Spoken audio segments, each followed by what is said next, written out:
All right, here we are. I guess I could talk to you face to face for a minute. Maybe we can get the camera to move. And then I'll just slide over. Good enough. Good enough. So welcome everyone. This is part 2 of our ragdoll construction. Last Wednesday, I made you guys learn how to do a pattern. It's just a simple ragdoll pattern. Nothing fantastical or anything like that. Hoping somebody pops in and gives me a sound check to make sure the sound is going before we get to the good stuff. And Kathy, can you hear me all right then? Looking for a sound check. I'm using the blue snowball. All right, good. So the first thing I'm going to go over is how to pin your pieces together. And then I'm going to give you some instruction about something on the sewing machine. And I figured if I give you the pinning instructions first, you can be pinning while you're listening to me talk about the sewing machine. So the head pieces, you want your fabric right side together. And then what I do, and on the head, we're only going to be stitching a 1/4 inch from the round part of your head. You're not going to stitch any of this neck area. And because this is the part that's going to fit over the part that's raised on the body. And you want this loose, but we will fold over the seam allowance that we added to that area. And when we hand sew the head onto the body, you'll have a nicer finish. And if you wanted to cover that part where the head connects to the body, you can always hand stitch some pearls and give your dolly a pearl necklace. Or if you want her to be more boho, you could give her multicolored beads and just stitch them around where you've attached the head to the body.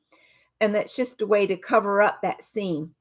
So, but you want to pin, and what I do is I pin. Think about how your doll's head or your piece will go through the machine, okay? You want to pin, so as you're sewing, you're pulling the pins toward you. You don't want to have to stop and pull the pin out and get your fingers near the needle or anything. If you put them, so as you're sewing around, you can pull these out. It's much better and it's smoother. So on the head, you'll start and we'll go all the way around with the pins pointing the direction you'll be coming from, because you want to pull the pins out. Just go all the way around, and where you need to stop, change the direction of the pin to go in from the side, just to remind you this is where I need to stop. I do that because I have completely sewn stuff closed and had to unpick. That's just a little tip. So that's what you'll do to pin the head. The body, if you remember when we drew our pattern, we did a couple little marks here at the bottom to remind us that's where you're going to leave your opening. So the pins that you put in there and there, they need to come in from the side. That's another one to just cue you that that's where you're going to start and where you're going to stop. So on my dolly body, again, your fabric is right sides together, okay? So we'll be starting on this side. So there's my start pin. And then you'll notice the pins are pointing in the direction that I'll be sewing toward. That's so you can pull the pins out toward you, and you do not have to have your pins under the presser foot pointing the wrong way. If you turn your pin, let me just show you.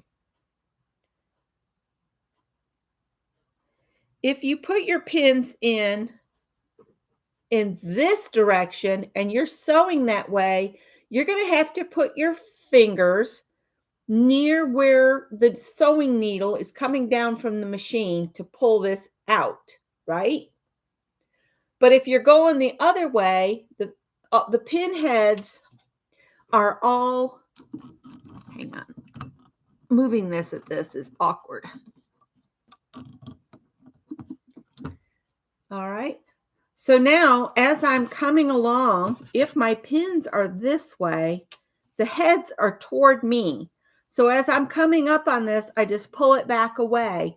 That way I don't have to get my fingers anywhere near where the needle is coming down. So always put the heads of your pins toward you, not in the direction you're sewing. You don't want them to be in the direction you're sewing this way. You want them to be toward you so you can pull them out.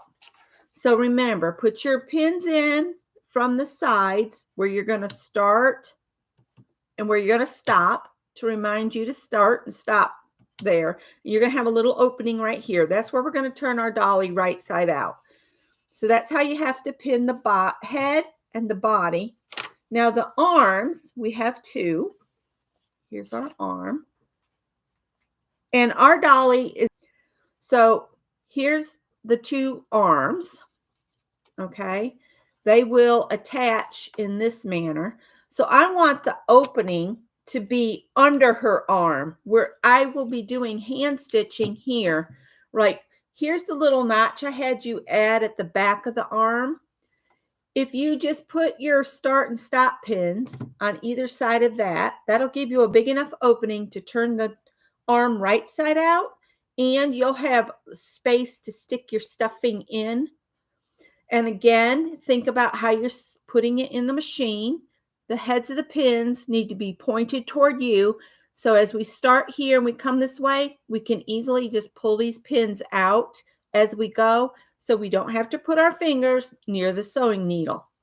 Every time I see somebody reach to pull the pins out the other way, I think you're just one step away from an accident that's going to hurt really, really bad. You don't want to do that. You want to put the heads toward you, okay? So I've got my two arms pinned exactly the same way.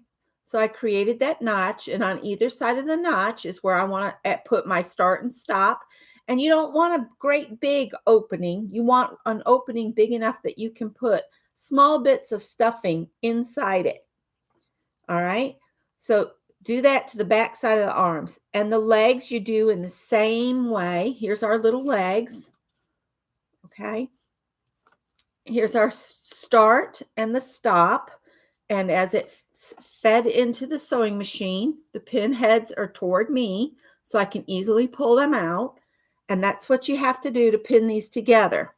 Now, you guys go ahead and start pinning your dolly parts as they need to be. And I'm just going to go over something here on the sewing machine. I'm going to set the dolly parts aside. I'm going to bring this over here if I can. A lot of movement today. Might turn the light off just for a minute because I want you to see this. Can you see my finger right here? Yeah. Let's see if I can move you over here. All right. So we're going to be doing 1/4 inch seam allowance.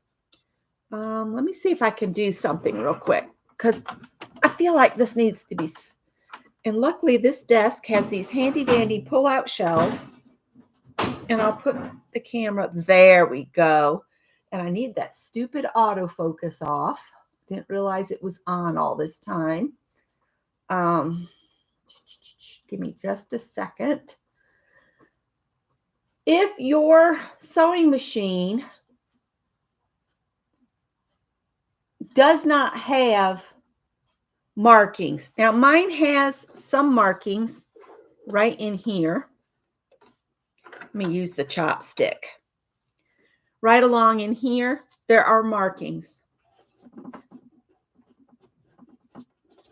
I don't know where the button is on this, but you can see the little lines here. If I lift the presser foot, there's like 3/8, 4/8, 5/8, 3/4 or 7/8, and probably a full inch is out here. But we need 1/4 inch. So how do we find out where that is? Okay, put your presser foot down so you can see your needle is here. The 1/4 inch seam allowance is the distance from the edge of the fabric to the needle. So if you put your presser foot down, put your needle down. If you take a measuring tape and line up any full inch amount with the needle, so you can see I've got the 55 is where the needle is, okay? A 1/4 inch over is just inside my foot. This foot actually has a little raised area. So you don't actually line the edge of your, unless you have a 1/4 inch foot on the machine. On my machine, what I'm going to do is there's a little raised area on the edge of my presser foot here. Just to the inside of that, there's an indentation, and that's actually my 1/4 inch that I would need to follow. To make that easier for myself, okay, if you have any type of quilter's ruler, you can do this. Take your quilter's ruler. You're going to line up a 1/4 inch, which is the first little mark here. Line that up with your needle position. Then take a small piece of masking tape, line the flat edge of the masking tape along this ruler and stick it down to your little, I've got it on my bobbin cover. But then this gives me a line, so I know that that line right there is a 1/4 inch. So as I'm feeding the dolly through here,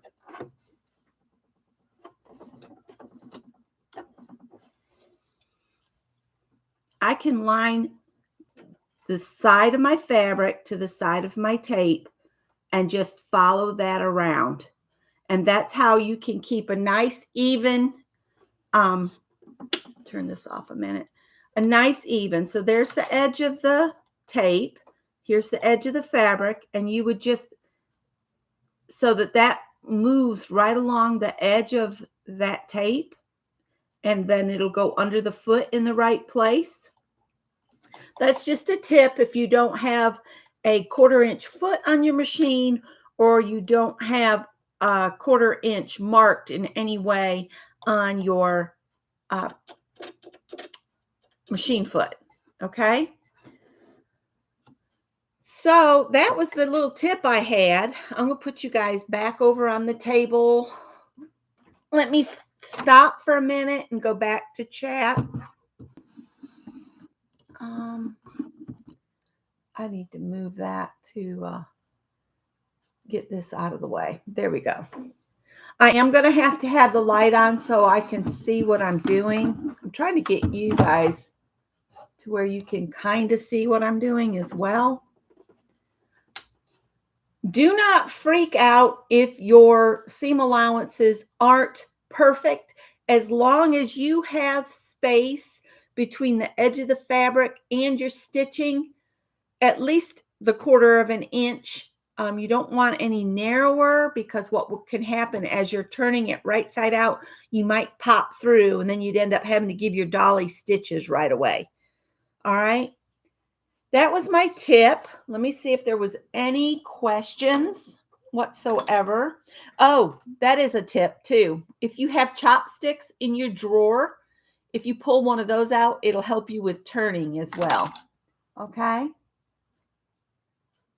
Hi, Vanessa. Hi, Rachel. Hi, Kimberly. Hi, Kathy. Hi, Mary. Hi, Joan. Oh, my goodness. Full house today. Hi, Marty. Hi, Kimberly. Hi, Angie. Hi, Janet Nash. Hi, Ann. Let's see here. Let's see. Angie's just watching. I messed up earlier and actually started this live at like 11:30, and then I said I'll just stop and start again. Vanessa was asking how everybody's doing. Yep, if you put a cup where you're going to start and where you're going to stop in sideways, it really helps you a lot. Yes, take the pattern off and put your arms you got to have your arms separate. So you got to take the paper off from your pattern and pin 2 legs together, 2 arms together, and then your body and your head. And just when we do the head, we are not going to sew that little flap extra at the bottom of it. You're only going to be stitching around the round part of the head, okay? I'll show you here in just a minute. Lots of hearts. Thank you for the hearts. Hi, Heather. I missed you.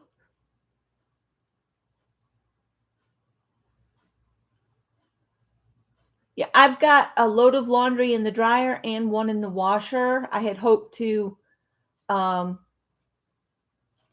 it done, but I didn't.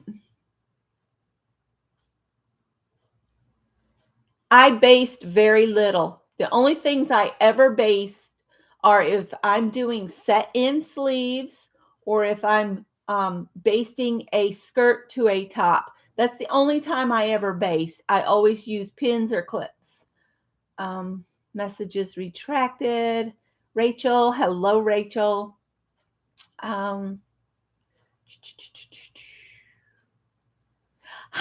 Tiffany. Tiffany's a sweetie. She's got the most precious little girl, too. She's Hoosier handmade. Welcome. Let's see. Just scrolling through my live really quick here, making sure I didn't miss anybody. And I figure by the time I check chat, everybody will have everything pinned, right? There is not a pattern for this doll. Part 1 was last Wednesday. I think I put a link to the first one, and I have created a playlist for this ragdoll project. What I wanted you guys to do is draw your own pattern because I want the doll to be entirely you. I want you to put your own mark on it, as so to speak. Very personalized dolls. Shared methods. I will say that it will be easier to stuff if you keep your components separate. I know Mary has drawn hers like in one piece, except for the arms being separate. I really wanted everything to be really easy.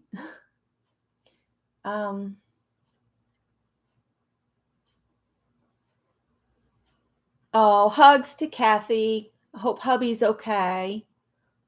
And I'm spinning on and off for Kathy because she's got a wonky connection.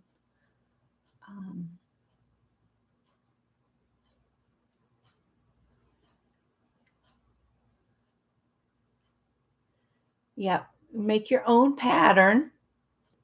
If you go on Pinterest and you start looking up handmade dolls, you will find that they come in all shapes and forms. And that's what I was really leaning toward with this project, is for you all to create your very own dolly with her own personality that fits you and your character. All right. I hope I haven't missed anybody.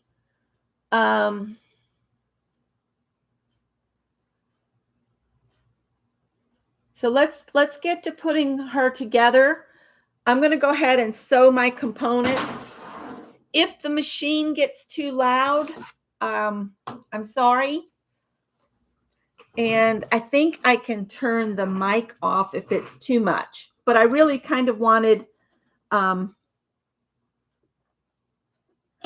so again, it might look like I'm not following my little piece of tape. I've got my beginning to follow that little indentation on this weird foot that I'm using. This sewing machine did not come with a 1/4-inch foot. Now my quilter star machine, yes, I have a few machines, okay? I should have pulled her out because she has a 1/4-inch foot. Of course, that 1/4-inch foot might fit this one. But anyway, irrelevant. I'm going to have a 1/4-inch seam. All right, when you start, you always want to do like 3 or 4 stitches forward and then hit the reverse button on your machine and go back the 3 or 4 and then start forward again. That locks your stitches in place there, and it will keep your opening from coming apart. It will lock your stitches in. So let's get started. So we'll do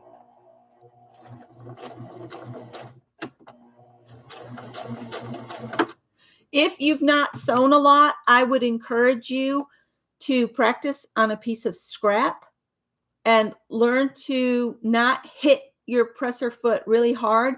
Just go slow and steady. You want to be steady around the curves. You may have to stop and turn a little bit, but it's better to just go slow and gently turn. You'll get a smoother finish, okay?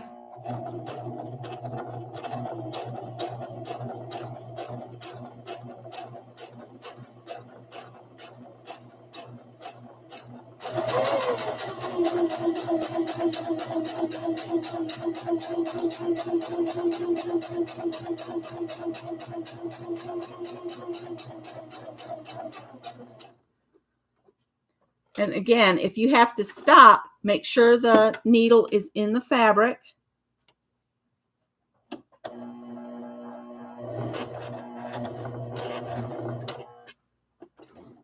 And if you try to turn too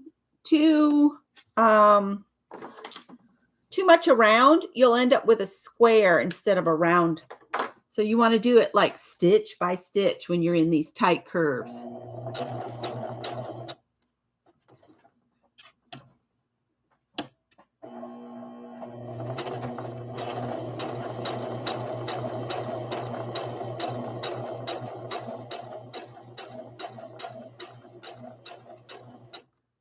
And I kind of eyeball the 1/4 inch, but that comes from years of sewing.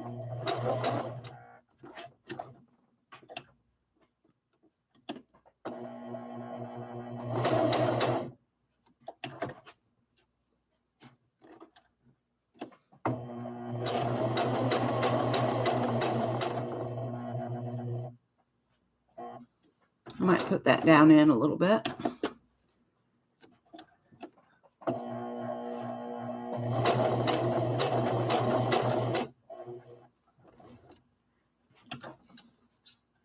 And see, you don't want to go too fast because then you'll end up with a wonky leg.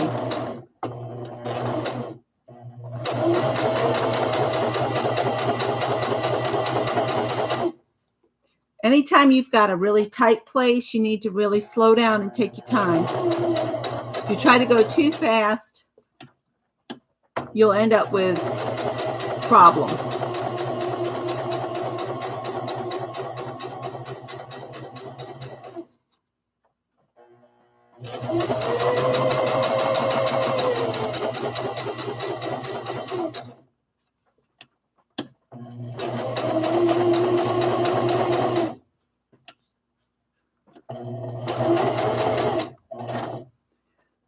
Anytime you have to lift your presser foot, always put the needle down into the fabric.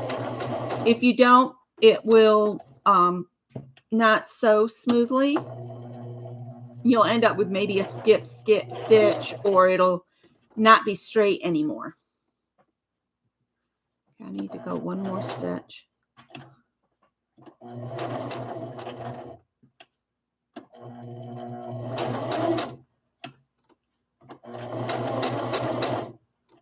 Oh. And if you're adjusting with your wheel on the side, you always turn it toward you, never away from you. It'll mess up your tension. You might end up having to take your machine to the shop. All right, I'm going to remember I'm pulling my pin out.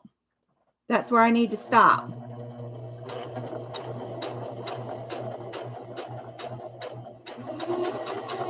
And then reverse, and then go forward. Then you can just pull this one out part way, and we'll start the next one. If you cut it, you'll end up having to use more thread. Okay? So we're going to start with the next leg.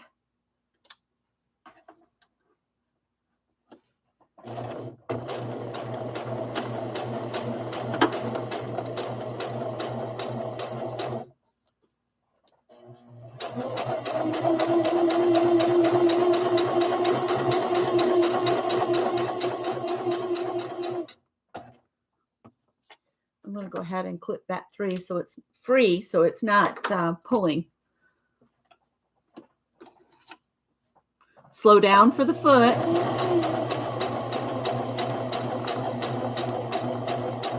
If you have really tight curves, it's harder to turn.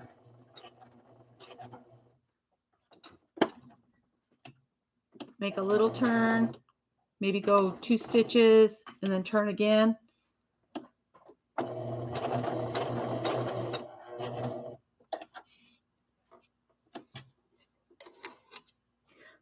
The hands and feet will have their own character, just like on a regular human being.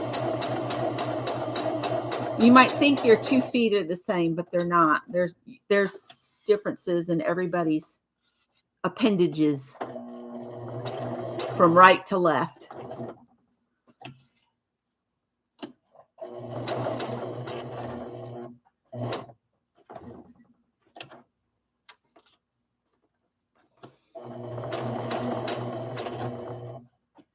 And I would encourage you not to be afraid to draw your own patterns.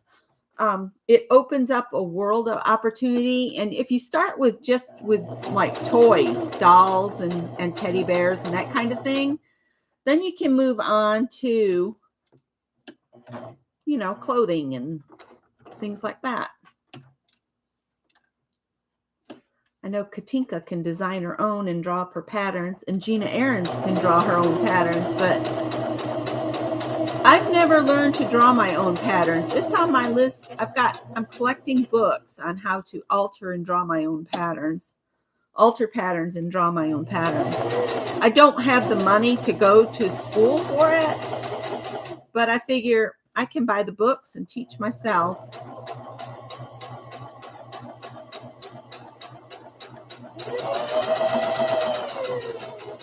You can go a little faster in the straightaways and then slow down for your curves. The curves are what take time.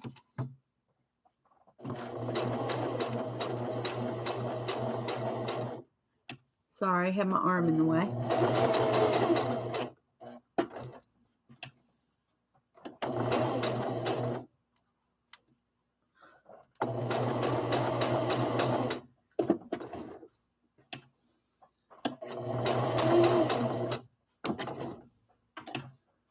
It's fiddly work doing dolls.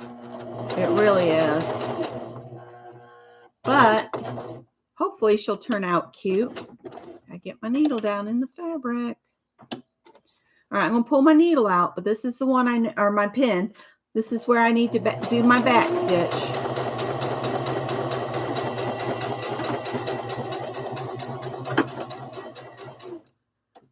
Okay, I'm going to make sure I can pull that freely. Then we're going to do an arm. All right.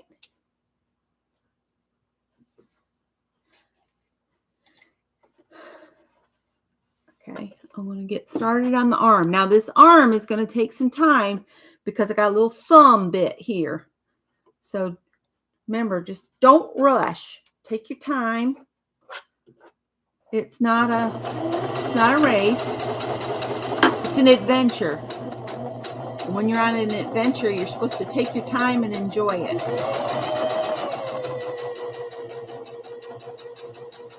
All right, let's cut that leg free wherever it went.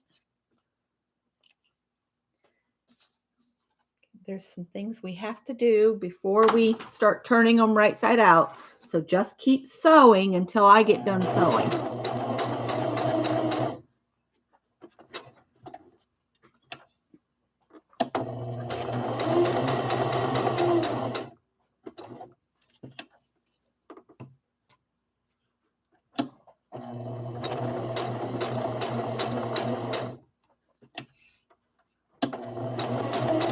So far, my review on this Singer heavy duty, I don't remember the numbers for it, are pretty good.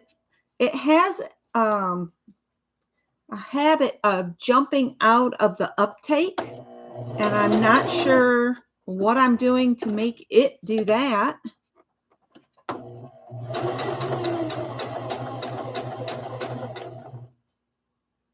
I'm going to reverse that a little bit. I went a little too far on the thumb. This is the fiddly bits. This thumb is not going to be very big when I get done. The smaller and tighter the space, the harder it is to sew and get turned right side out. Come on, go down in.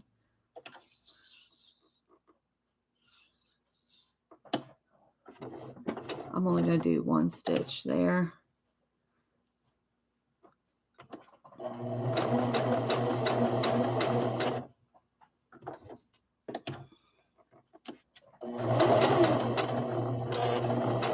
I shortened my seam allowance in the thumb area a little bit, just so that I'll end up with an actual thumb.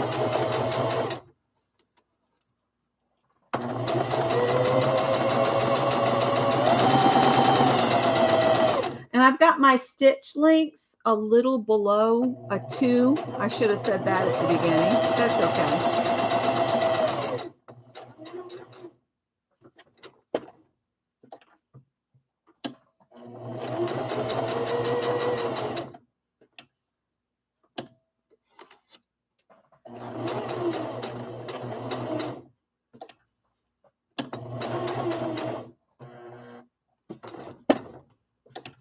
And I'm turning the wheel toward myself when I put the needle back down in the fabric. If it doesn't land in the fabric when I stop. There are sewing machines that'll always, when you stop, it'll always stop. Okay, that's where I need to stop. So we're just going to come down a little ways farther.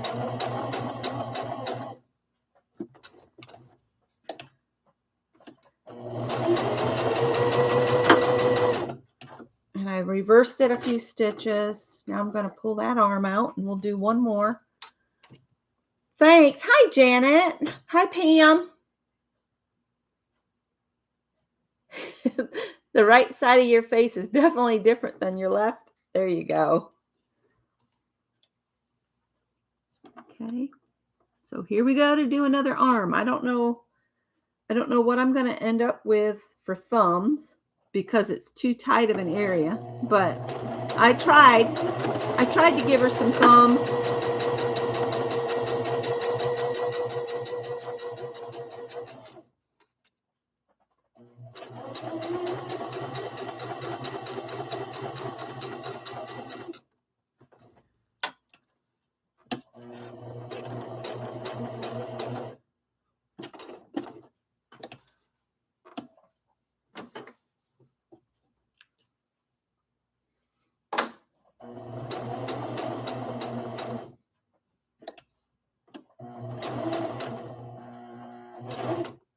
One more. Very fiddly. I think it's going to be fun when all the dollies are done. If you guys could shoot me a Instagram photo or a Facebook message with a picture of your doll when you're done. I want to do like a dolly roundup at the end and do a video.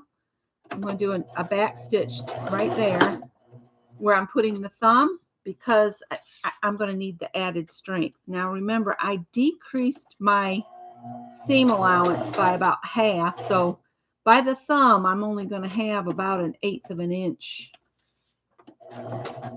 seam because it's the only way I'm going to end up with a thumb. It might not be anything. Might have to make her some gloves to cover up her bad thumbs.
Remember, I don't pull mine out and cut it totally free. I just pull it out enough that I can get the next piece in.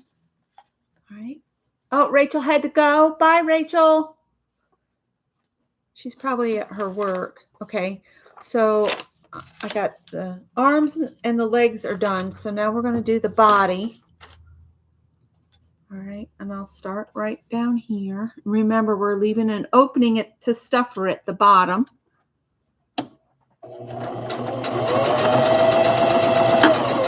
You always want to do that reverse stitch.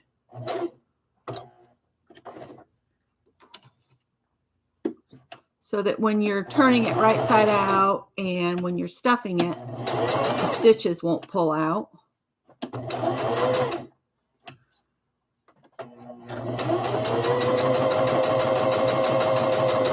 See, my dolly looks like it's going to be huge, but by the time you take the seam allowance away, she's not going to be all that big. You can't, when you're doing sewing patterns, you can't really judge the finished bit by the big cutout pieces.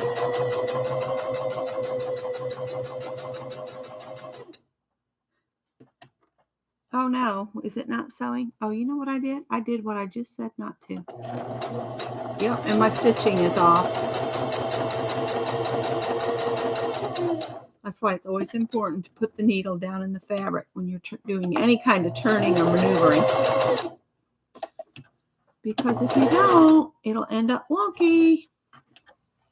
All right, I can cut this free now.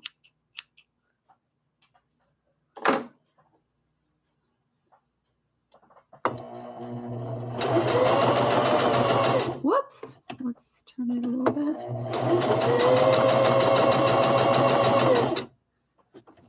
Okay, then we're going to go up in the neck. Make a little neck hump here.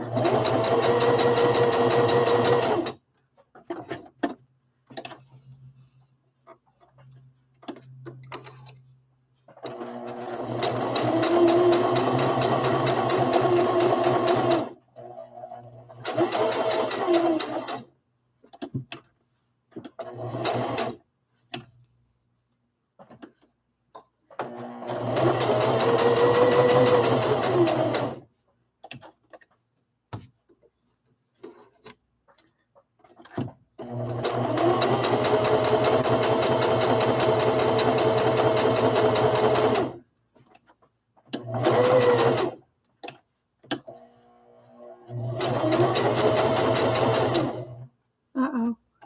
Back up a little bit. Come on.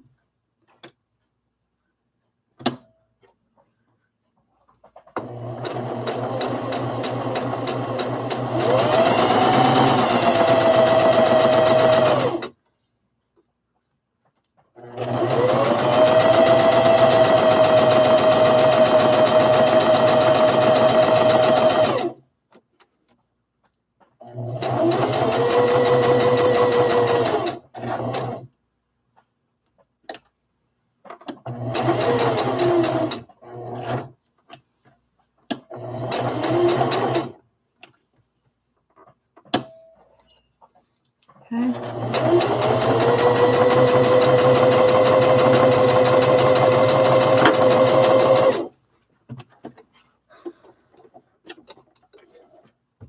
And the head. Now remember, when you guys start doing your head, don't start down here at the bottom of the neck opening. You want to start where it's starting to get round, because we want this all to be free down here to be able to get it attached to the body.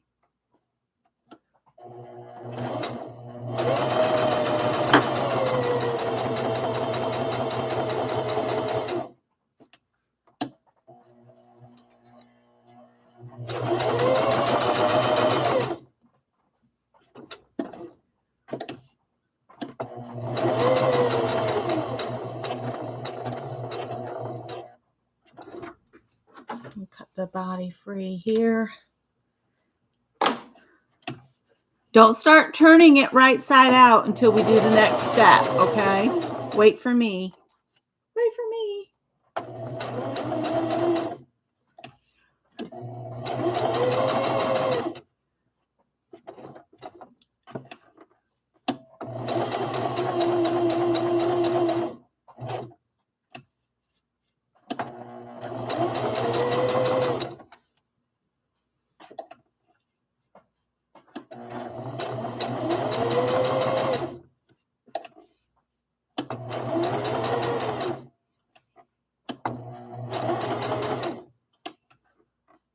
I'm just lifting the foot enough to let me maneuver the head around a bit.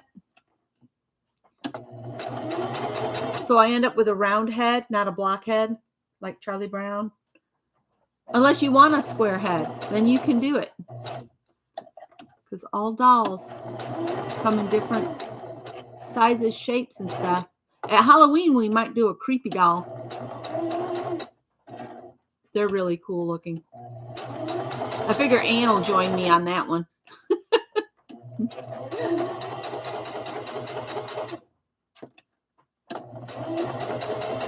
Remember to back stitch. Take that pin out before I break a needle. That would be bad.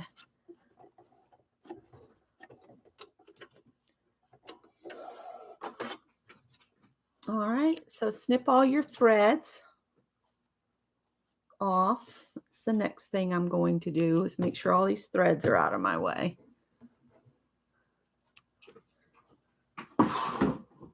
So there's the head. Here's our body. We'll snip these threads. I mean, you could leave them long if you want to. Have it be rustic. And I didn't have any cream thread, so I had to use white thread. This is driving me crazy. Here we go. And we got to get our arms back over here and trim the threads so they're nice and short.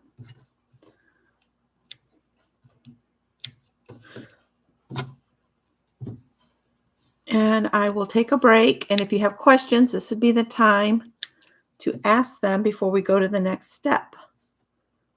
Because before we turn these right side out, we've got to make some little cuts so that everything will turn smoothly for you. If you turn it without doing some little snips,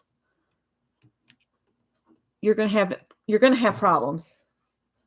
I've got my last leg. So, Ann, yours is extreme. Well, Ann is making hers out of dish towels. So that'll be interesting. I'm having a hard time with my hands today, which is not good when you're trying to teach something. Kimberly's dolls are very cool. Hi, Sharon Lombard.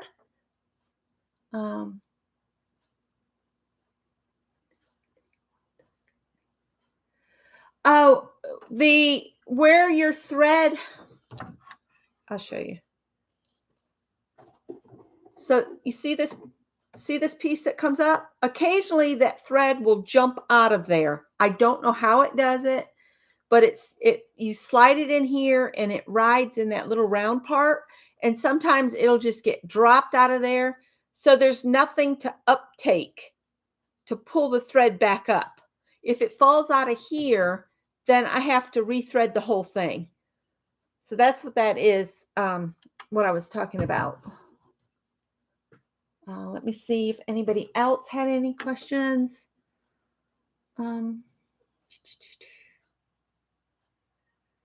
Vanessa's saying hi to everybody she missed as they came in. Oh, Gail's here. Hi, Gail. Yep. And I have one eye like my mom.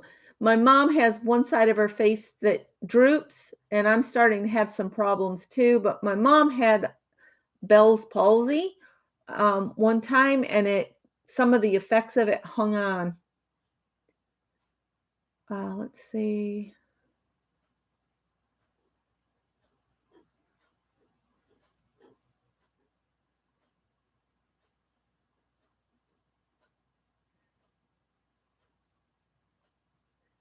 Mary's enjoying her front porch.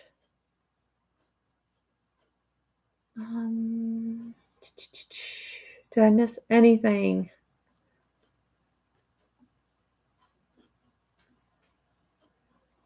Mary went to put her garden tools away.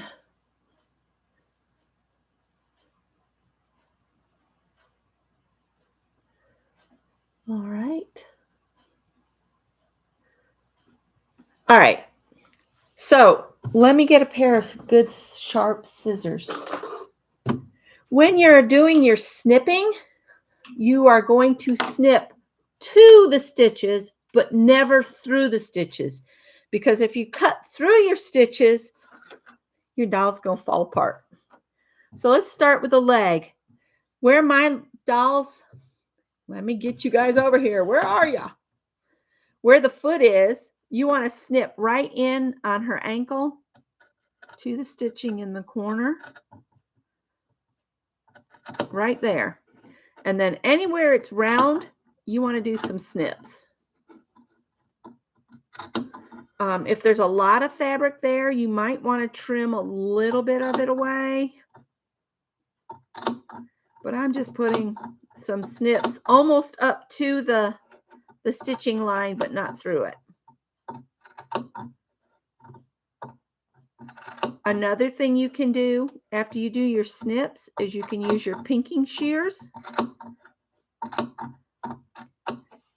Anywhere the line goes in a little bit, do some snips there as well. I'm just going to kind of snip all the way around my leg, except for in the area that we will be turning the foot through.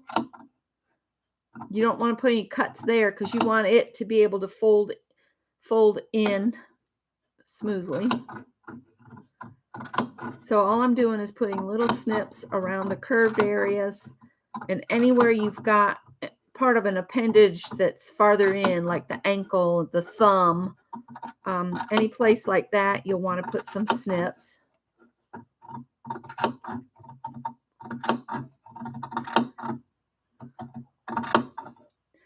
And then maybe, let's see, maybe put another snip just above your snip at the ankle, and then maybe a little snip below that. So there's one into the ankle here, and then a little snip above it here and below it, just so it will turn nice and smooth.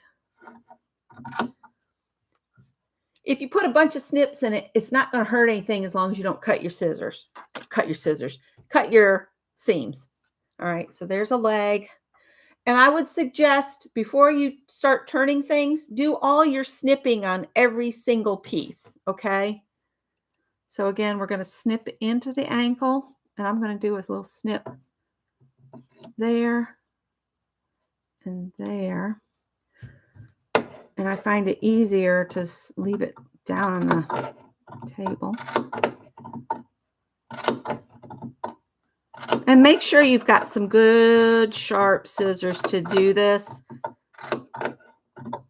Dull scissors will just aggravate you.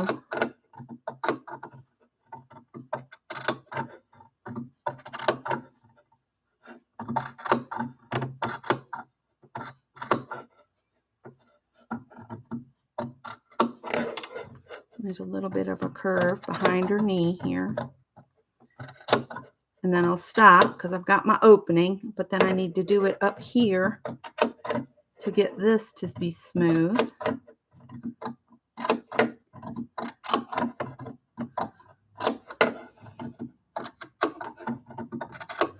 Some people think it's so, why can't you sew faster? Why can't you do this?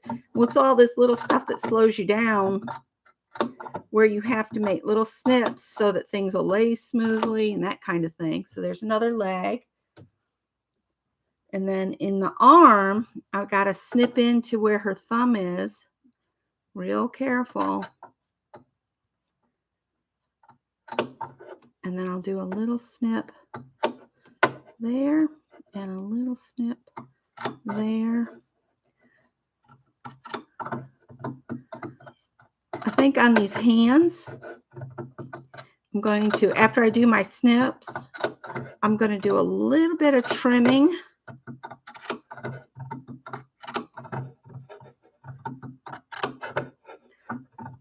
Of the fabric, because there's not a lot of room in that thumb. And if I leave all of that fabric, there won't be any room for the thumb to actually be a thumb. It'll be too full of fabric. Okay, I got to do a little piece here at her wrist. And then at the shoulder, you got to do some snippety dips up here.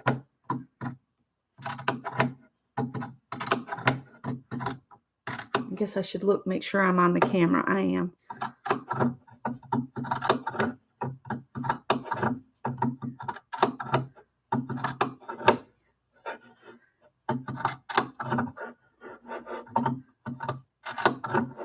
I figure today will probably go longer than an hour because all of this little bits has to take some time.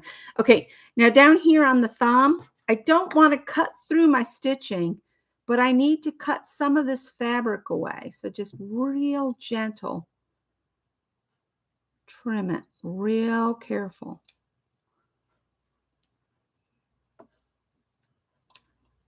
I want to leave at least half of my regular seam allowance. So about 1/8 of an inch. And then down here on her hand, I'm going to trim a bunch of that away as well. And the reason it's falling off in pieces is I've already put my little nicks in. All right, so on the hand, you can see I've trimmed away a bunch of the fabric here. Okay, that'll just make our life easier here in a minute. All right, we got this other hand. If I can get my hands to work, we'll be doing great. So again, I'm going to snip all the way, almost all the way to the stitching up in there, and then maybe do a little of these other stitches.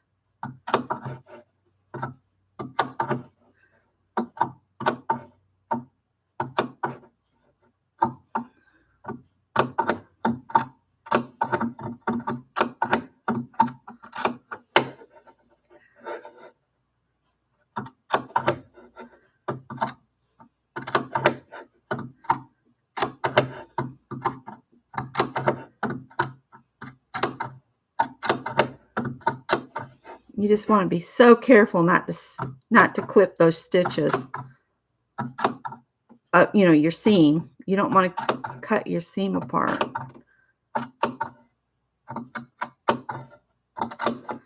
Okay, and I'm going to do the shoulder.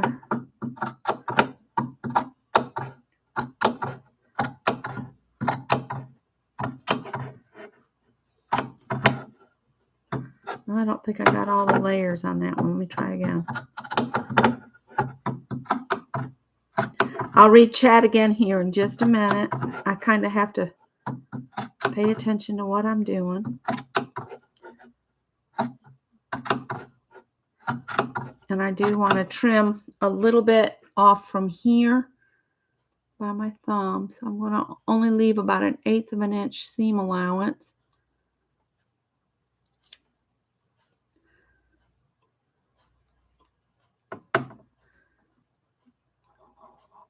Trying to be so careful.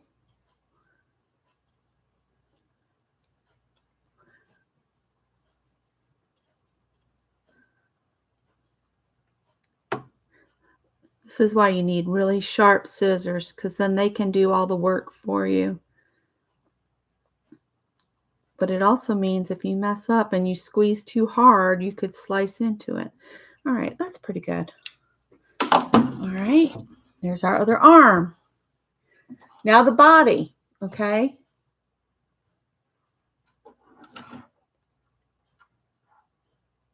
Really? This is a sundress I got from Kohl's on clearance. All right, on your body, up here at the neck, you've got your seam allowance comes down here. You want to make a little nick into that area. Anywhere that you've got a sharp turn, you want to nick into, almost to the stitching, but not through. And then on the curves, you want to do some little clippity dips so that they'll lay nice and smooth.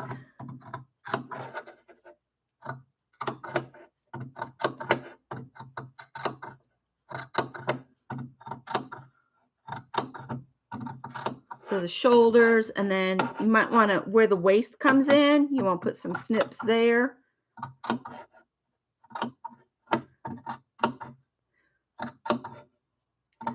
Usually at those, you actually want to take a little wedge out like that. But since this is a doll, we don't have to get that fancy. And I'm going to do her hips.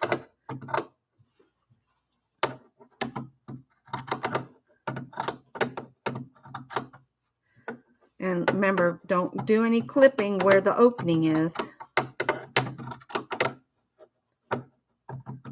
I was hoping to get her all sewn together today. We'll see how we do. Anywhere there's a curve, whether in or out, put some clips.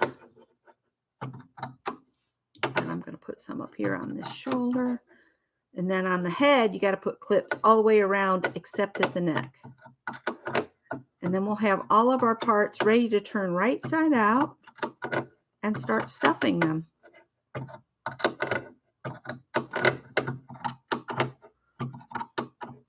Okay. There's that and the head. And if you want to, we can go ahead and cut off our little notches that we added on the head.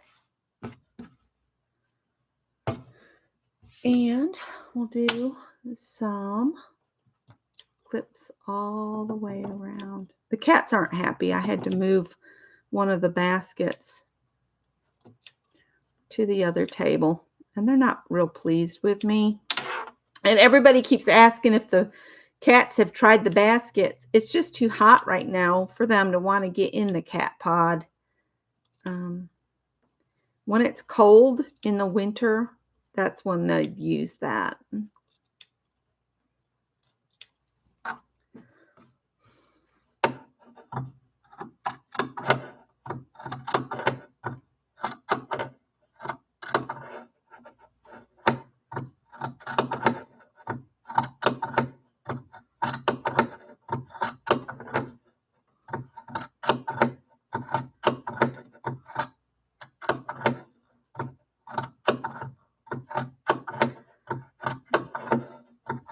All right, so if you have a chopstick in the kitchen, you might want to run get it. Okay, so we're all snipped, we're sewn, we're ready to go. All right, let's turn her head right side out. So you open the neck, and then you just turn it right side out.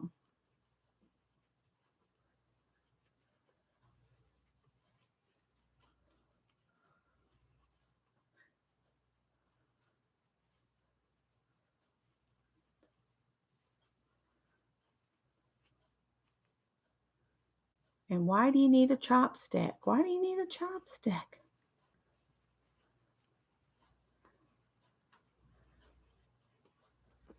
All right, so now you take the chopstick and you just kind of run it along gently around the seam on the inside, and it pushes your seam out nice and smooth.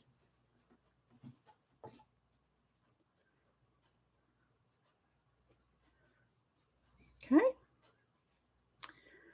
If you don't have a chopstick, but you're a sewist, you might have one of these. These are great tools. This is a bamboo folder. It's got the sharp point for like collars, but for rounded things, it has a rounded section, and you can put that in and push it around like so, and that gets it nice and round. So don't worry that this is folding in on the neck part of it. That's what you want it to do. All right, we're not going to press any of this. All right, let's turn her body right side out, and that's going to be at the bottom. And did I miss a thread? No. So if you work this down and get the neck, flip it so it's there, then you can just pull it through. Easy peasy. All right, I'm going to take the chopstick again and get everything kind of pushed out where it needs to go. You just want to be careful with whatever you're using to push it right side out. You don't want to push so hard that you pop a hole in a seam. You don't want to get crazy.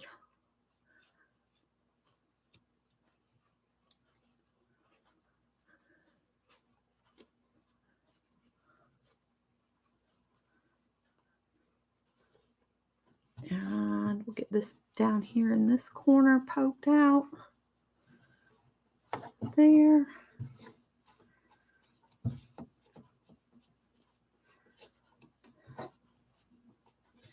Okay. There's her body. And there's her head. Let's do her hand. Now, if you take the hand and just get a hold of the hand portion of it and pull it apart so that it's like you've got one half in one finger and one in the other, and then just start pushing that part inside. Then you can take your chopstick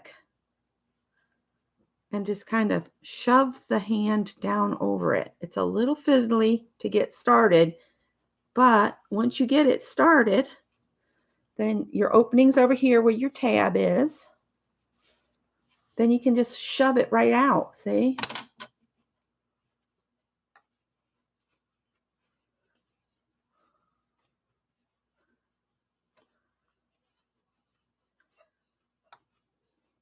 Okay.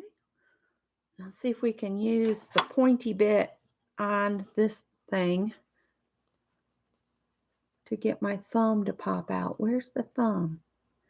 It's here somewhere. Gentle. Don't want to poke through. See, it's just going to be like a little indentation of a thumb. She's got the smallest little thumb. It's a thumb. See? It's right there. That's her thumb. And then I can use the round part of my bone thing, or you could use your chopstick and just kind of gently coax that seam to be smooth. Maybe I can use that to get her thumb to pop out. Her thumb's not going to be real big. I didn't make her thumbs big enough to really be visible, but she's got a little thumb there. So there's one arm. So let's do that same thing again. Hi, Mitts. Hi, Shaz.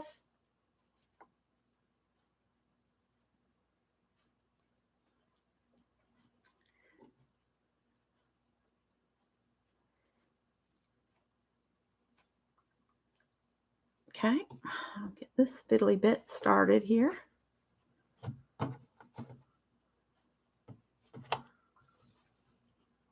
Just getting it started is half the battle. There we go.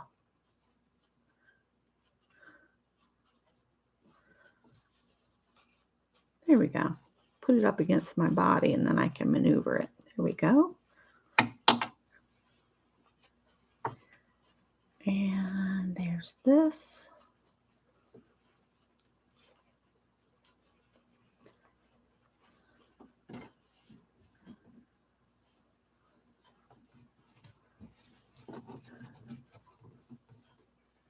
Yeah, because see, we're already at over an hour. Hope you guys don't mind that this is going to take a little longer today. It is what it is, right? Let's see. Her thumb is around here somewhere. Where's your thumb? She said, I don't know. You didn't make them big enough. Is it there? Nope, it's on the other side. No? Well, it's like, doggone, honey, I don't think you have a thumb on this hand. I think it's right there. It's her little thumb. There it is. It was just hiding a little bit. We can pretend she's wearing mittens. She doesn't know it's summertime and it's all going to be 114 degrees or something.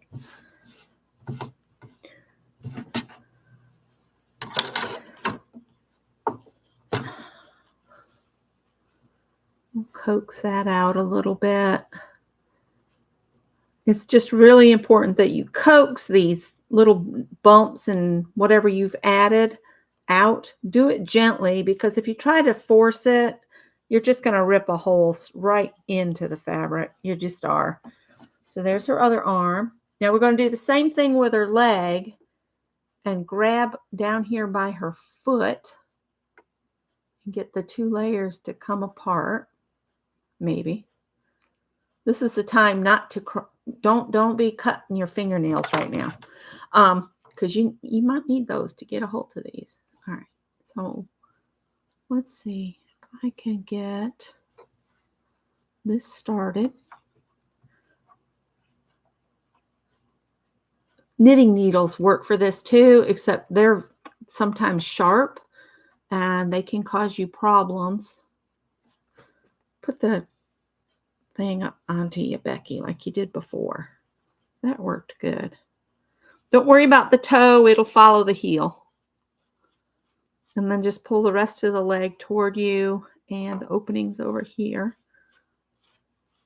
We'll work all that out. Okay, there's the bottom of the foot. So we can pull that through now. And then we'll flip this part to the outside. All right.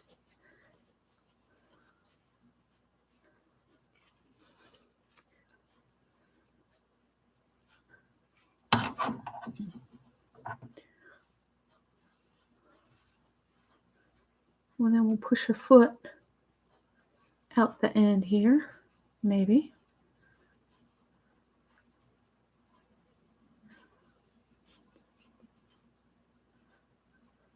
Another thing that I've seen people do when you've got something that doesn't want to turn, you can use a pin and just kind of coax it out from the outside. If you have trouble getting it to turn and you don't want to press it too hard and pop through from the inside, sometimes you can coax it. See, it's all the way out there, but down here, it's not quite there. That's probably as good as it's going to get. Look at that, her wee little foot.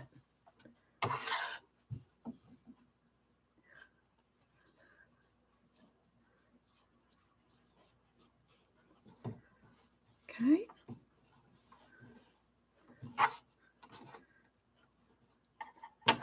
And a lot of this that I'm feeling in there is because I didn't trim that excess fabric away.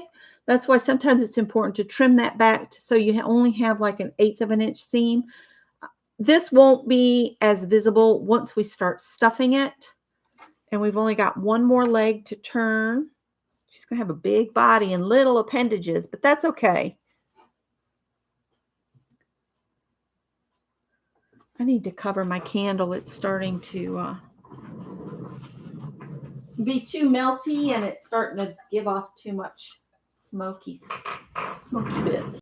So I'll cover that up. All right, let's do another leg.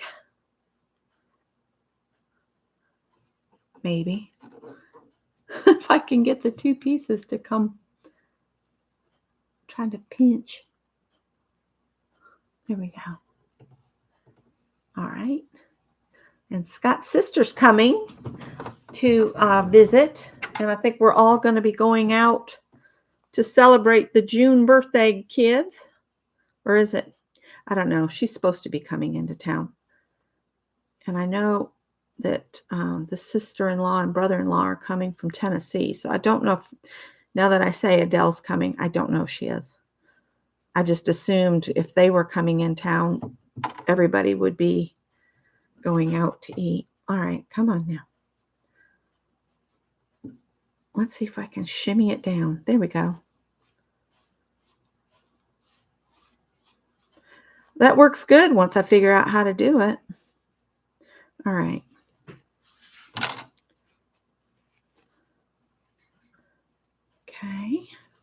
comes the air conditioner.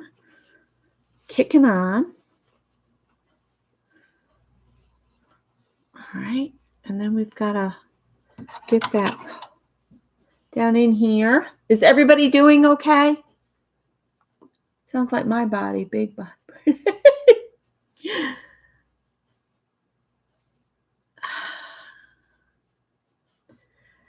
Yeah.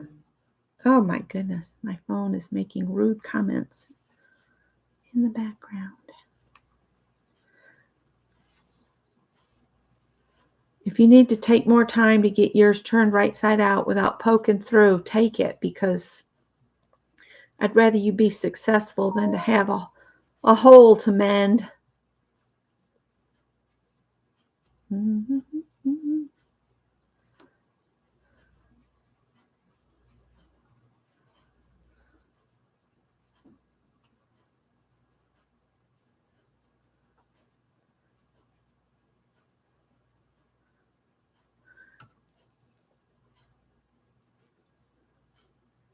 Let me see, where's a pen? Maybe we can get this to...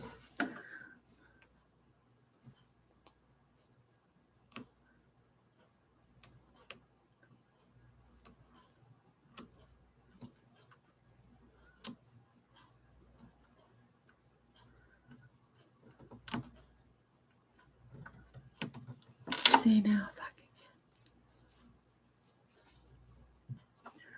This wee little foot doesn't want to come out.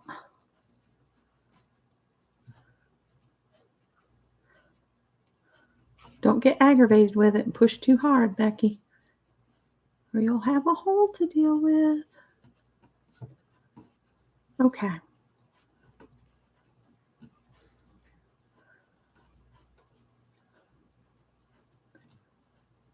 Doll making is not for somebody that likes to hurry. That's for sure. Gotta take your time. That's pretty good. And I'm just kind of scraping along the seam to make sure it's all turned right side out, gently. All right. So now you'll use your chopstick to stuff it. Now, when you're stuffing, I want you to take little pieces of stuffing. Oh, that's a bummer. I hate that. So just take little pieces, especially for the foot, and just kind of get it semi-balled up and push it down in there as far as you can with your finger.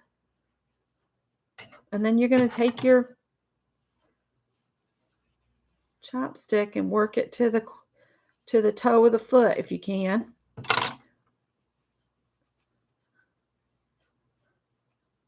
If you try to put too much in all at once, my fingers aren't going to fit in that leg.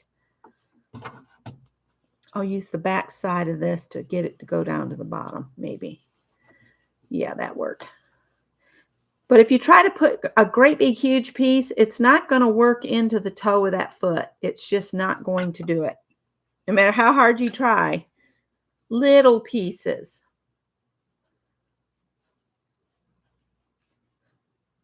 You get that pushed in as far as you want it to go. And then you put another little piece.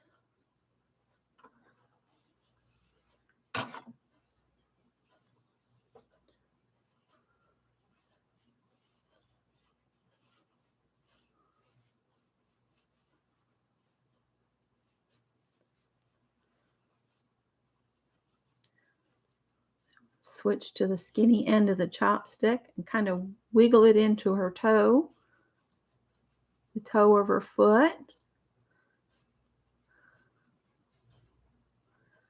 If you push too hard, you will split your seams. Another little piece. Nice looking leg. I left the body opening on the bottom, Anne, down here at the bottom.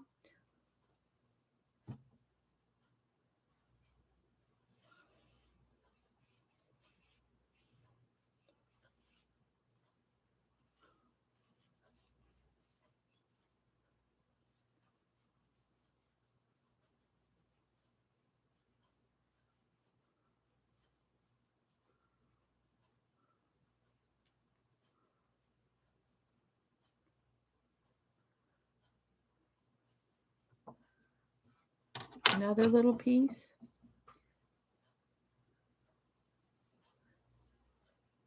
Yes, for the stuffing.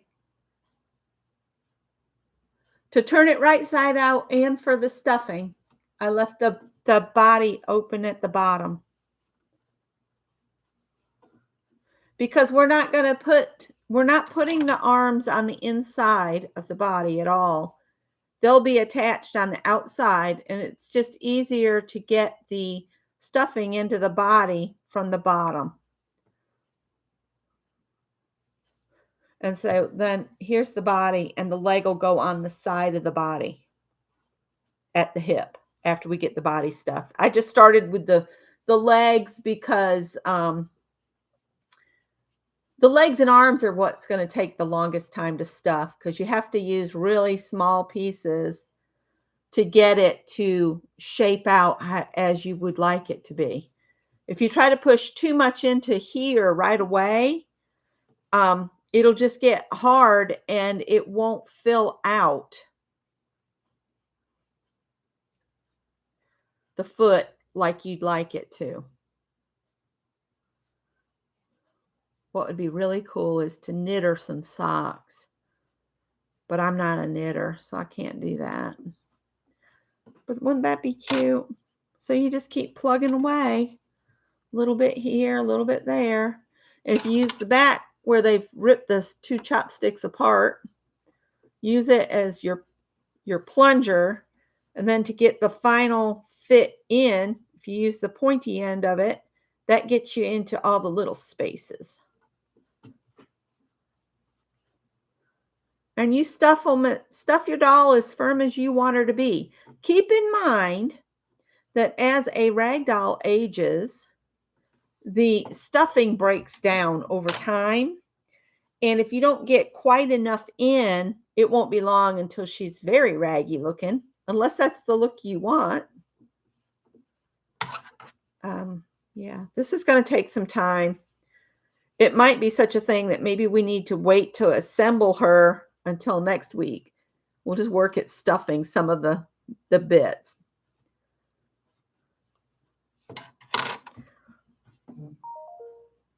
And you can go just a little bit bigger. Before you shove it in, if you kind of pull it apart a little bit and then ball it back up a little, you get a better effect too. I need to see who's messaging the daylights out of me. It's not my mother-in-law, because she'd just call me.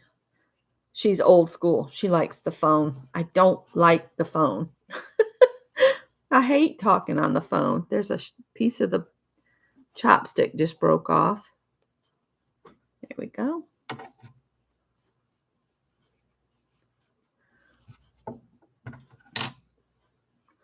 I don't know why she's got her toes toward the moon, but you go for it, girl. That's what you want to do.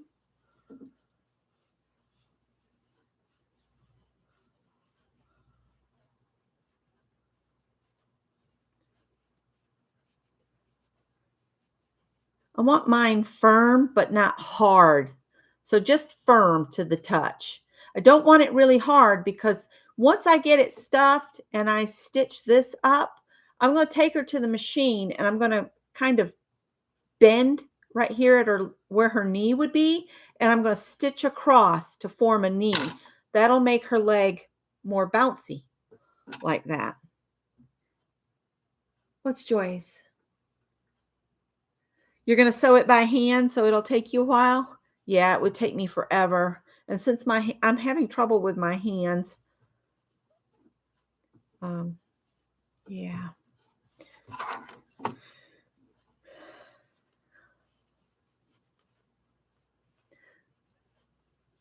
So I want her firm, but not hard as a rock, because I do want to stitch her some knees at the midpoint here.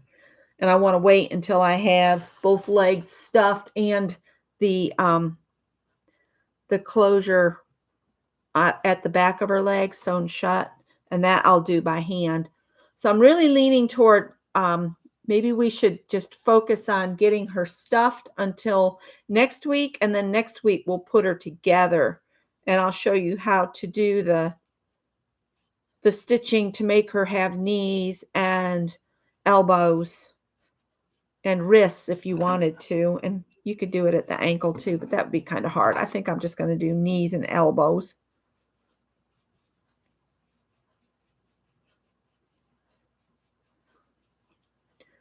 All right.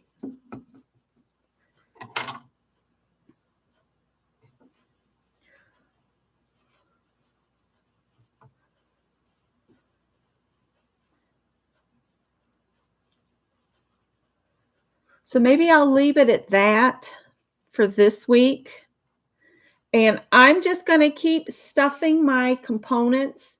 And I'll from the description of this video from the title, I'm going to take assemblage off from it. And next week we'll assemble our dolls and maybe get them a button eyes. I'm going to put button eyes on mine and then sew little nose, like make it look like she has a little nose of sorts. And we'll do that kind of thing and maybe start on her hair. And then that way we can work on sewing on the hair, because the hair will be sewn on by hand.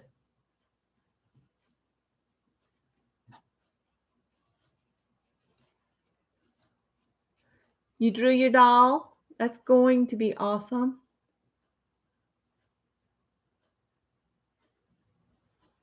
Yeah, Gail, I just don't know. How do you stuff the face?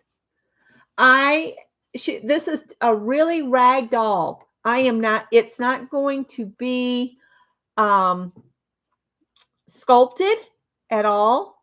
Once we get her head stuffed and we get the doll put together, I'm just simply going to sew 2 button eyes on her and then maybe stitch her a little mouth. And I can stitch without having to poke all the way through. You just have to go into the fabric and then come back out. You don't go like up and down like embroidery. You do it. I'll show you when we get to that point. But she's just going to have like a little, her button eyes will be on there. And then I'll have just like maybe a little bottom stitching of like maybe like the letter C. I don't know if I'm going to give her nostrils on either side, just a little indentation that shows the nose, and then just an embroidered little smile. She's not going to be anything sculpted.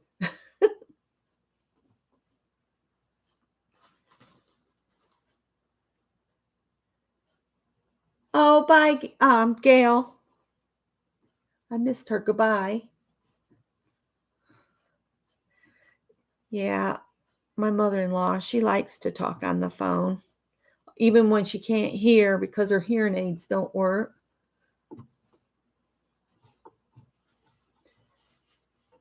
All right, then you want to stuff up toward the top of her leg. The last thing you want to stuff is the part that's right in front of your opening.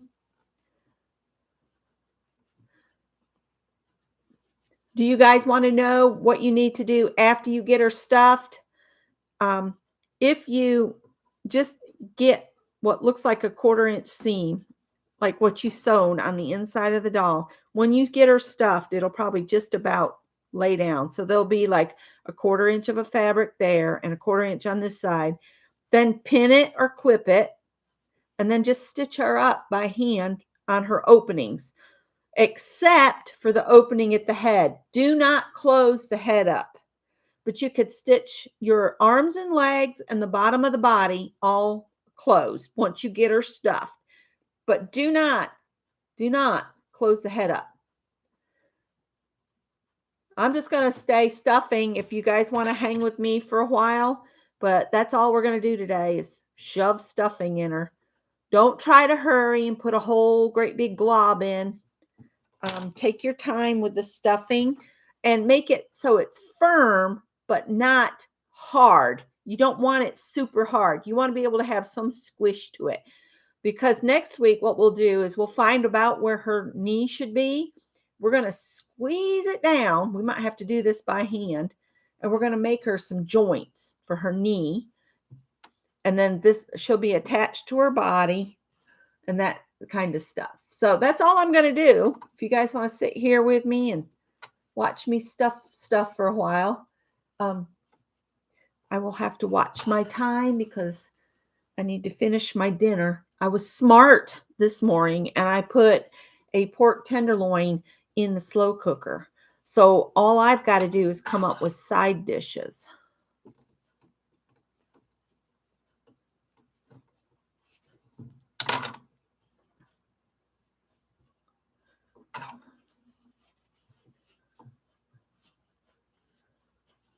And you don't want to like do this and ball it up and then shove it in. You want your stuffing loose so that it fits around the stuffing that's already in there. When you ball it up and stick it in there, it's too hard. It's already too hard. Hi, Beth.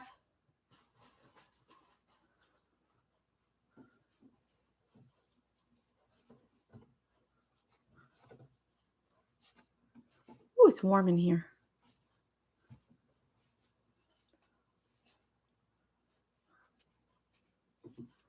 Once you get up this far, it's, see, I want her a little squishy. Oh, Mary had to go. All right. Bye, Mary.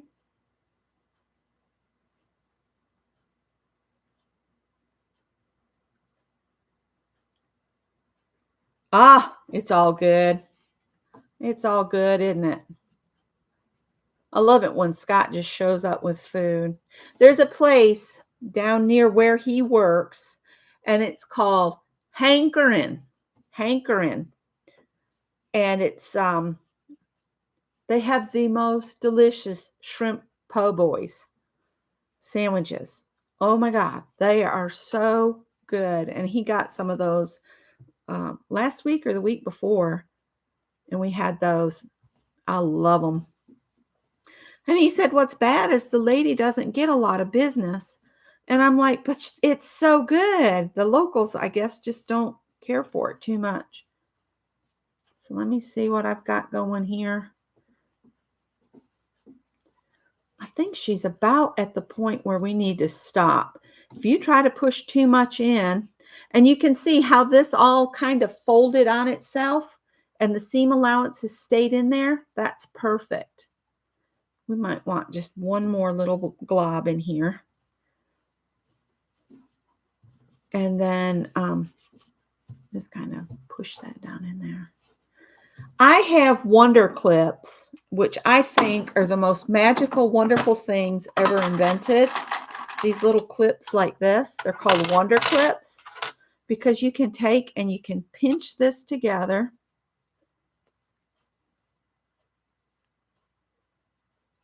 And put a little clip on it. Like so, and it holds it closed. Let me see.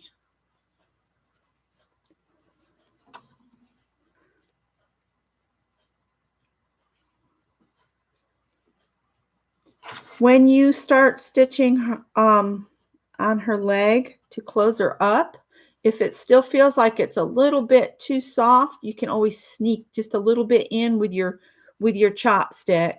But I think that's going to be pretty good for our dolly here, for my dolly. So we'll pinch that.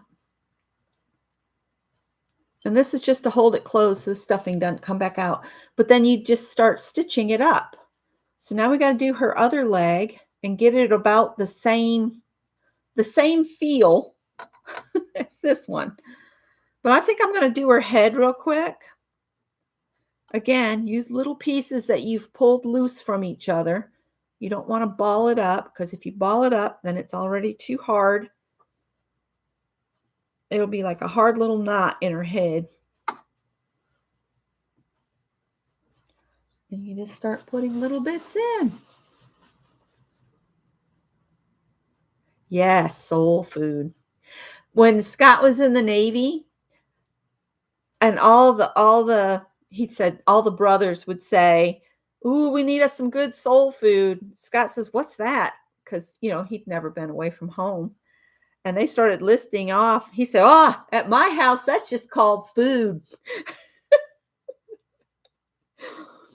And then the first time, bless him, the first time he ever had a bagel, he thought it was the most disgusting donut he'd ever had in his entire life. He learned a lot in the Navy. I'm going to use this to push toward the top of her head. Let me use the back side. Start working this up toward the top of her head. If you do this real slow like, you get such a better finish.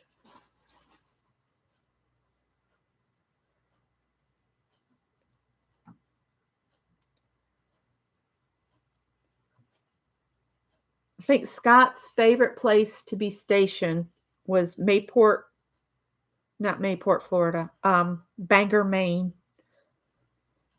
He loved it up there. He was going to go back to Maine, but then he found me and he never went back to Maine. I have a quilting friend that's in Maine, Diane, and she's always teasing us to come visit.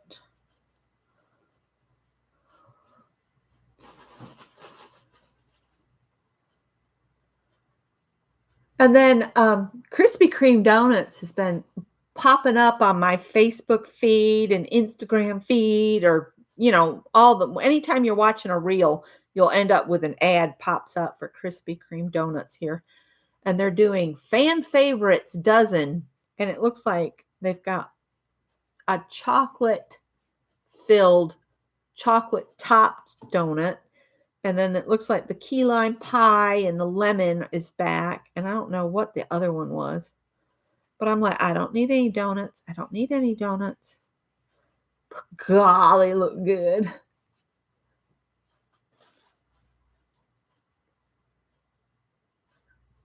Yeah. Well, basically, bagels. I mean, you can eat a bagel plain, but to me, bagels and English muffins, they aren't ready until they're toasted. And somebody told me they tried English muffins and they thought they were disgusting. And I said, well, did you toast it? And they were like, no. I was like, well, they're not even cooked all the way through until you toast them. I've made English muffins. They're made on a griddle. They're not completely cooked until you put them in the toaster. Because you only cook them for like a couple minutes on each side, and then you're done. And then it even tells you ready to be toasted.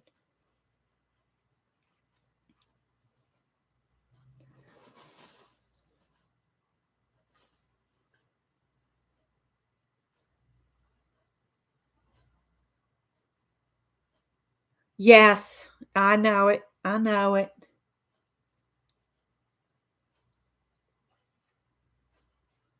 Yep. That's what I think too, Anne. Because they're just not cooked long enough to be cooked all the way through until they're toasted. I love to make English muffins. They're not hard to make, really. You could make your own. And I actually have everything bagel topping mix, but you can sprinkle a little of that in the English muffin batter or dough. That would be tasty. All those seeds, but that'd be tasty in an English muffin. Might make it mean it's something else, but you just managed to turn your first leg inside out. Do you have a chopstick or a knitting needle or anything? Or you could use one of your crochet hooks too, Anne. You just need something to turn it over, or I guess it's over. I don't know. Oh, well, I was going to talk about something else. I went to Michael's to get what I'd hoped to find was black watercolor paper for part of Kaleidoscope Taster Week. They didn't have any. They had some black mixed media paper. So I just got that and I'm hoping it'll work. But they had all the spring floral is like 60% off. So all these reddish flowers I have right here, I got for 72 cents for a stem. or a bunch. And I thought how cool it would be to take these apart, pull them off from here, take them apart, get the plastic out of there, and then put them and sew them on my doll in her hair. And then I have some beads for the center. I thought, how pretty would that be? And then this bunch of white ones like this, they were on sale for $3.99 from $9.99. So I bought one bunch of the white and like 5 or 6 bunches of the little reddish ones. And they could be even pretty sewn on her clothes.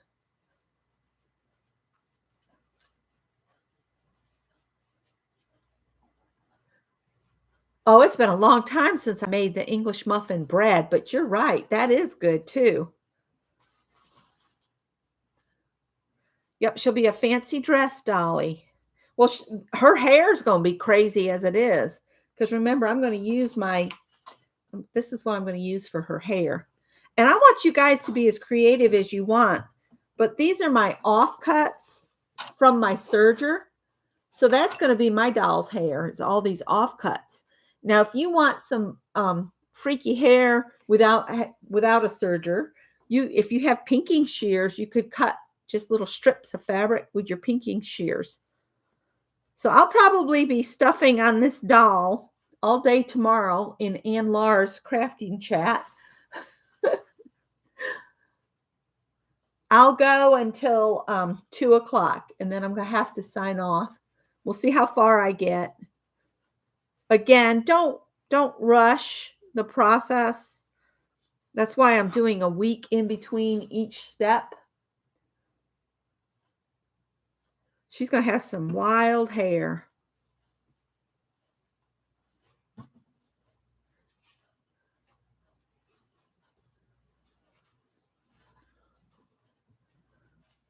So just keep stuffing her till it's firm and just a little bit squishy.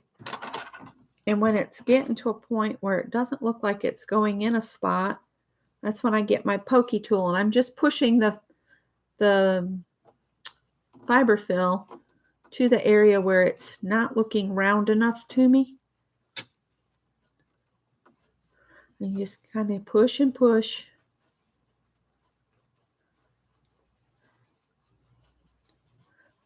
So next week, you'll need to bring your doll components stuffed, ready to go.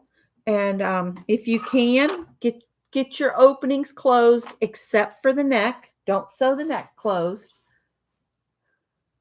And Ann's going to put glasses on hers. Mitts, there is, I can talk about that some more. I have some cotton because I made the little girl dresses. So I have some cotton, and I have from my robe, I have some fleece. So it's all kinds of stuff down in here. See all the different stuff from the little girl dresses that I made? So her hair is going to be crazy. And if you don't have enough fabric bits laying around to do it, you can use yarn. You could mix the yarn. So like have some that's 2 ply, some that's 3, some 4. You just don't want to go too heavy with it. You wouldn't want to do a bulky yarn, but a 4 ply, the little yarn indicator, 4 or under, I would say. And fancy yarns, like if you've got some, what they used to call it, fun fur, any of that fun, crazy yarns, it's got sparkles in it and that kind of stuff. I might get some of that out and add it in. She's going to have some very colorful hair. That's why I thought adding flowers to it wouldn't be a problem. Maybe add a few flowers to her dress as well. So maybe next week will be all about assemblage. And we will focus on assemblage and adding elbows and, as Greg said when he was little, elbows and knee bows. because he'd say, Mom, I need a helmet and elbow pads and knee bow pads because he wanted a skateboard. And he said he needed, for safety, he needed elbow pads and knee bow pads. He'd probably, if he was awake, he'd say, ugh, childhood stories. And again, if another thing to think about is if you don't want the seam where her head is going to connect to her body to be real visible, you can make her have a nice, cool necklace and just sew it to her. You know, stitch the beads straight to her neck, right at the seam level, so the seam won't be as visible. My doll's mainly going to be a rag doll that's just a kind of art doll that sits around. See, I'm getting there because it bounces back. If you press on it and it bounces back, you don't want to press on it and have it be hard as a rock. And again, this one bounces back. See? So that's what you're aiming for. You don't want it to be really hard because we're going to be stitching on the face and we don't want it to be so hard we can't turn a needle inside it.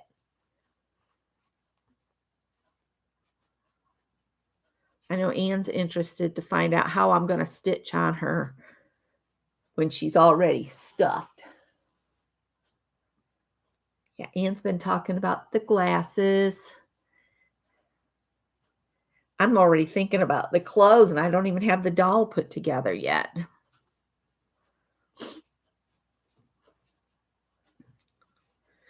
Is your doll going to wear a dress? Do you need to know how to make pants?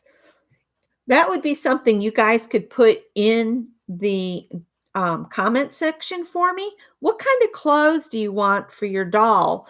So I can come up with some ideas on how to draw the patterns out for you. Because you're going to have to measure your doll. So you have your own measurements for your specific doll. Hi, Janet Burgess.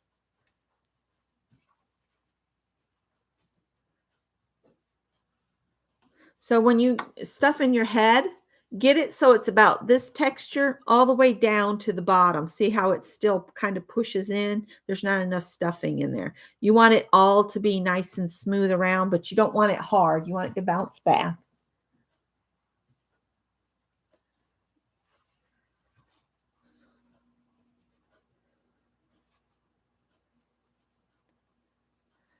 I knew if I signed up for Taster Week that the week would get so full, it would be hard for me to do all of the classes because they're giving 3 classes a day. I don't know. I'm probably not going to be able to do all of them. I mean, I have a life. I can't sit and do art as much as I want.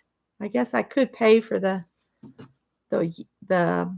several month class and get access to everything, but I just don't feel like I have the funds right now. So, but maybe I'll get lucky and win a spot. I can do that.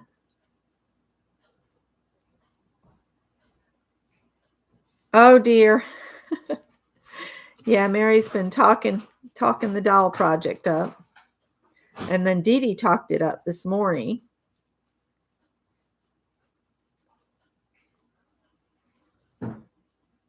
I thought with the white flowers that I picked up, these little like this, wouldn't that be cool to do like one of those daisy crowns and put it on the doll? That I might make so that it comes off. See, I'm working it up loose so that there's no hardness to it. And then we'll poke it in there. I know it seems counterintuitive. You're pulling it loose, but by pulling it loose, it fits around what's already in there. All right, let's see. I know it looks like I've got a lot on my neck. I don't think Anne left this much. I just wanted to make sure I had enough to fit over the neck thing on the body. I can trim some away. You can always cut some back. You can't add to it.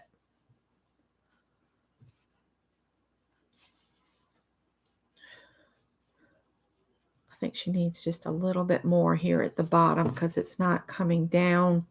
It's not coming down far enough.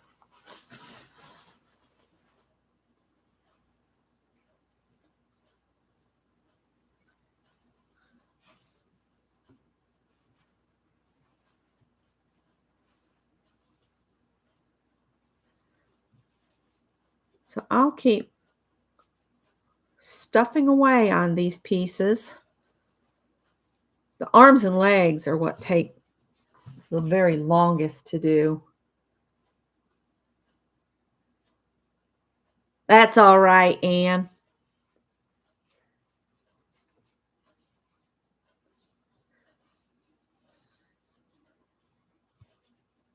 She's a rag dolly.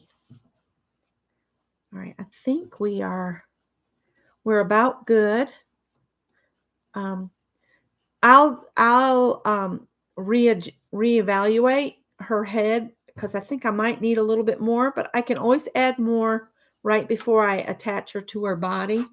I'm just going to put a pin in this one instead of clips to remind me don't sew that up, because I don't want to sew that up because that part fits over this part.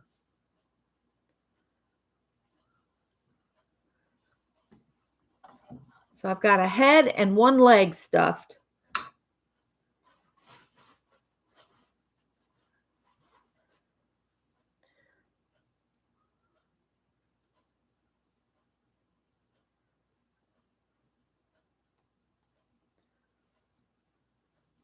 What'd I do with my chopstick? Oh, there it is. All right, I'm gonna try to get that pushed up into that where her neck is.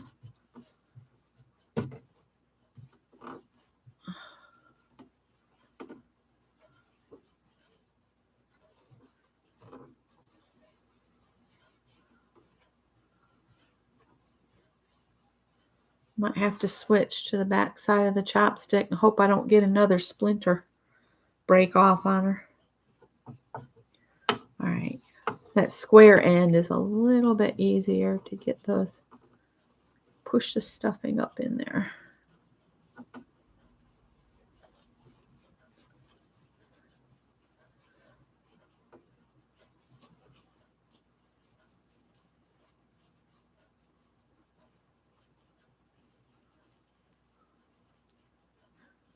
And again, you don't want to stuff this too hard either, or it won't fit up in her head. See, that needs to be a little bit more. It's too squishy.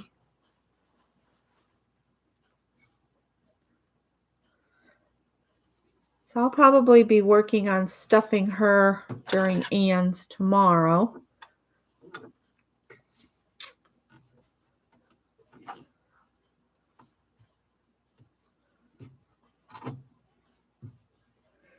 And if you guys could take a minute and leave a comment about what kind of clothes you'd like to see on a doll. My doll, I'm thinking a shift dress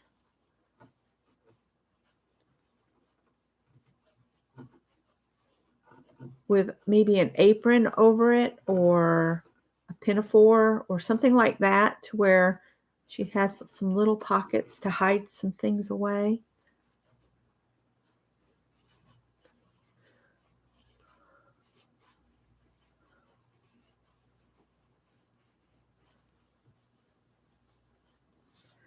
But I'll keep going. Let's see, then her head will go on there. I think I need to stuff a little bit more because I want this to be firm enough that her head, she doesn't constantly flip her head down.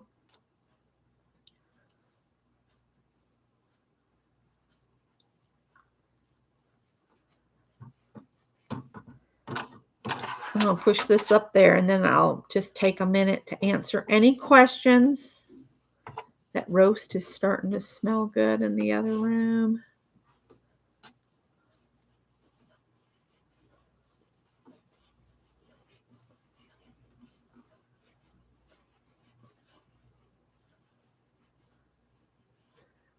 Little bits at a time, and then kind of compact it in is better than to try to put one big blob and shove it in there. you'll get such a better finish. It's time consuming, but I think we're just about there. And see, that'll go on there. And then her arms will get attached to her sides, and her leg will get attached to her hip. All right. So, any questions? Questions. Do you got them? You got any questions for me? There's a leg. There's a leg. There's her arms. And we'll give her some crazy hair next week. Hopefully we can do, getting her assembled.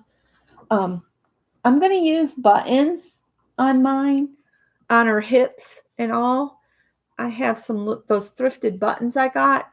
I'll put one on the outside here, and then we'll sew through the button and into the body and then back out. So you'll need a needle, a heavy needle, a thick one, to sew down through all of that stuffing and then into the body. If you have doll making needles, if you have a really long one, you can go through, I'm pointing and you can't see, through the body, through the button, through the leg, through the body, through the other leg, and out the other button, and then go back through the same way if you have doll needles. If not, we'll have to make do with what we got. I don't know if I have doll needles. Let me pull this up and see what we've got in here. This is hand sewing here. See, I have needle craft needles. These are real old. See how long they are? So those might work. Don't know if that's long enough to get me all the way across, but I could sew and then come out the bottom of her body and then come back in. I guess we're going to play that by ear because I'm not buying doll making needles. I'm going to try to use what I have. Let me see.